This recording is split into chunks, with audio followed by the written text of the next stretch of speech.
আমরা এই ভাঙ্গাচুরা শিক্ষা ব্যবস্থা রাখবো না। এখানে প্রথম ফোকাস আমাদের, ফার্স্ট অ্যাটেনশন।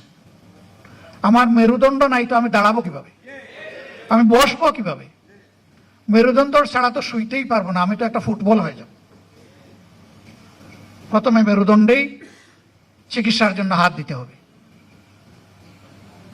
এখন কেউ যেন আবার অপপ্রচার না করে যে উন্নয়নের শিক্ষা বাদ দিয়ে এখন শুধু হাদিস কোরআনের শিক্ষা দেওয়া হবে।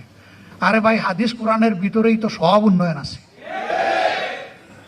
এবং এটাকে সাপোর্ট করতে গিয়ে দুনিয়ার যত উন্নয়নের শিক্ষা সব ইনকর্পোরেট করা হবে ইনশাল্লাহ।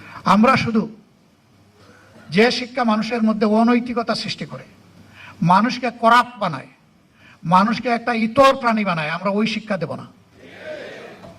মানুষকে যে শিক্ষা মানুষ বানায়, যে শিক্ষা প্রত্যেকটা মানুষকে সম্মান করতে শেখায়, মর্যাদা দিতে শেখায়, আমরা ইনশাল্লাহ সেই শিক্ষাটাই আমাদের ছেলে মেয়েদের হাতে তুলে দেব।